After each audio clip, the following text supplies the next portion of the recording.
about to show you how to make this packed out Stromboli. It's got sausage, pepper, onion, mushroom, potato, cheese, sauce, all kind of stuff. So let's get started. All right, so what we got going on first is we're going to throw on some sausage. So this way it can go ahead and steam while we do the rest of this stuff. Cook up real nice. I found steaming it helps lock them juices in.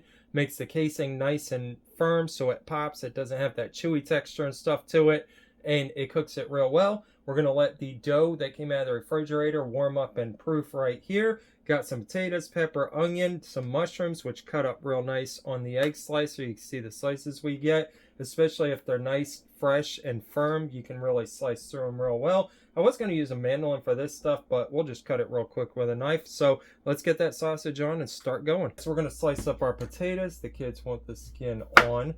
And what we're going to do is actually, I had thought about sauteing it or something to make them nice and buttery and soft, but I think I'm going to go ahead and just throw everything in and roast it, because that'll make the peppers nice and, you know, have that flavor and bring the juices out and stuff and give it that nice browning or blackening effect before we go ahead and, sorry guys, my vision's not the best.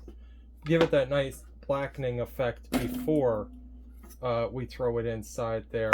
We don't want it to be too soft or anything, then it's just going to become mushy and fall apart. So we want it to still be slightly crispy, but I found that when you throw the vegetables in the Stromboli and the dough and cook it that way to begin with, it doesn't actually let it soften up enough by the time it's done, because the Stromboli doesn't take all that long to cook. We're going to break all this up. I think this will be a nice little good mix. I actually probably pulled too much out.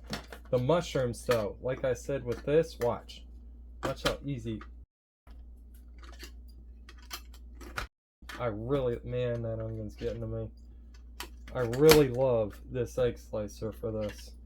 I used to have an egg slicer I used to do my mushrooms all the time about 15-20 years ago, and it made things a whole lot easier. So I went ahead and put the olive oil in there, cut up the rest of the vegetables and stuff. Gonna put our steak seasoning in there, mix it up, throw it on the roasting pan, and throw it in the Ninja Foodi 10-in-1, which has two different roasting features. We have an air roast and we have a whole roast. So I'm gonna put it on whole roast for about 10 minutes, and then I'm gonna put it on air roast for maybe 5 minutes or so. That'll get it a nice good thing. And the Ninja Foodi also has a pizza setting, which is what I do the Strombolis on. So it allows me to do everything with preset things all in one unit. And if you guys want to use any of the stuff I am, like the grinders, the Ninja Foodi, maybe the egg slicer with a bunch of attachments, I'll leave a link in the description that'll go to an Amazon list with a bunch of different kitchen stuff. Just know that if you use that link to make any purchase, I will make a commission, so this is an ad.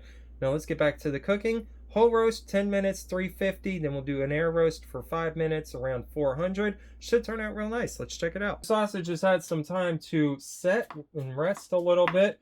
We're going to slice this up, throw it in the bowl. Now, I know that this is going to be more than the Stromboli needs, and there's going to be extra, but that's fine because we have some sub rolls too. We'll just throw some sauce in it. So here's how the vegetables turned out. I did end up doing them on a whole roast for 10 minutes at 425, and then a air roast at 400 for 5 more minutes. They are slightly crisp still, which is going to be good for breaking down in the Stromboli. Now, if you want to put these in the sub rolls or something, you might, if you want it soft, not crunchy, you might want to do it for like another 10 minutes on the whole roast, because that's the one that breaks things down.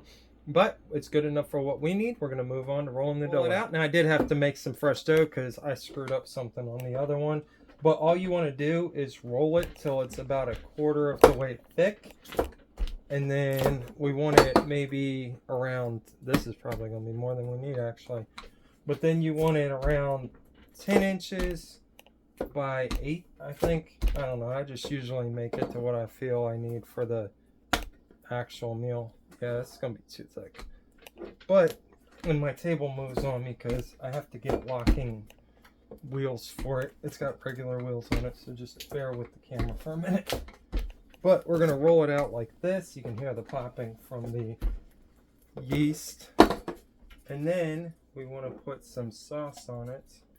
And then we're going to spread this around because, like I said, the sauce goes inside, unlike a calzone. And then we're going to put some cheese on it. You just want to spread that around real well. And then we're going to dump the actual ingredients on, which I had to put in the refrigerator overnight so I could make some new dough. So that's why they're in here. But you want to spread that around real well so it gets a nice even distribution. And then we're going to fold it up.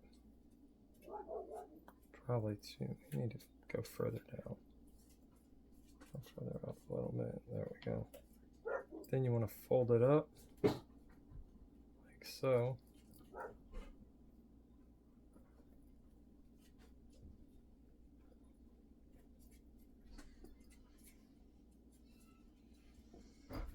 Then we're going to fold this over, seal it up.